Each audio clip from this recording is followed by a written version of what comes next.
ఓం కేశవాయ నమః, ఓం నారాయణాయ నమః, ఓం మాధవాయ నమః, ఓం గోవిందాయ నమః, ఓం విష్ణవే నమః. అయ్యా, ఇక బియ్యం కొళ్ళిద్దరూ తాంబూలాలు మార్చుకోండి.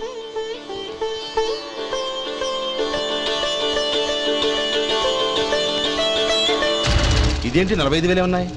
అవునండి, ఒక 5,000 తక్కువే. సమయానికి డబ్బు అందలేదు. ఒక వారం రోజులు సర్దుబాటు చేస్తాను. సర్దుబాటు అయ్యే తాంబూలాలు పుచ్చుకుందాం. అరే లేవండ్రా, రండి. సుందరి గారు, తొందరపడకండి. అర్ధాంతరంగా శుభకార్యం ఆగిపోతే అమ్మాయి జీవితం. నాకు అనవసరం అండి, నేను ముందే చెప్పాను. తాంబూలాలు అప్పుడే 50,000 ఇచ్చి తీరాలండి. పోనీ ఆ 5,000 మీరిస్తారా? చెప్పండి. 5,000 కాదు, 50,000 నేను ఇవ్వగలను. అమ్మాయి జీవితం కంటే అదేమీ ఎక్కువ కాదు. కానీ మీ ప్రవర్తన చూశాక మీ సంబంధం వదులుకోవడమే మంచిదనిపిస్తోంది.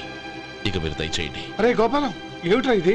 నువ్వుండ్రా, ఇంకా నిలబడ్డారే. మీరు మనసు మార్చుకున్నా మేము మాట మార్చుకోవడానికి సిద్ధంగా లేము. వెళ్ళండి, వెళ్ళండి. చెల్లమ్మా, ఇలా రామ్మా. ఈ డబ్బు తీసుకెళ్ళి లోపల పెట్టు. వెళ్ళమ్మా. ఏంట్రా నువ్వు చేస్తున్న పని? పంతులు గారు, అయ్యా, మీరు మంత్రాలు చదవండి. ఓం కేశవాయ నమః, ఓం నారాయణ. ఆ తాంబూల పళ్ళ నాకు అందించు. గోవిందాయ నమః, ఓం విష్ణవే నమః.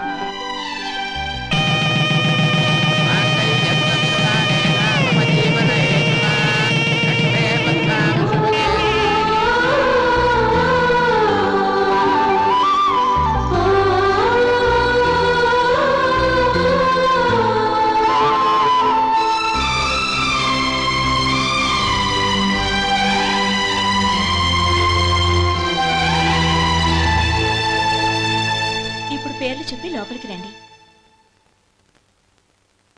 నువ్వు చెప్పమ్మా. పేర్లు చెప్పకపోతే లోపలికి రానిచ్చే ప్రసక్తే లేదు. నేను ఆయన గారు వచ్చాం. ఆయన గారేంటి? మీ ఆయన గారికి పేరంటూ ఒకటిగా, అది చెప్పు. నేను గోపి గారు వచ్చాం. అది గుడ్. ఇప్పుడు మీరు చెప్పండి మరిది గారు. అదేంట్రా ఆడపిల్లలు అలా సిగ్గుపడతావు? తను చెప్పలేదు, చెప్పరా. నేను తను వచ్చాం. ఏమ్మా, నీ పేరు తనా? మీ అందరికి తెలుసు కదా, మళ్ళీ ఎందుకు చెప్పడం? ఈ పప్పులే ఉడకం. మా చెల్లెలు చెప్పలేదు, మీరు చెప్పాలి. గౌరీ, వదిలేవే. ఏం కుదరదు, చెప్పాల్సిందే. నేను సుమతి వచ్చాం. ఆగండి ఆగండి, పళ్ళెల్లో డబ్బులేసి వెళ్ళండి.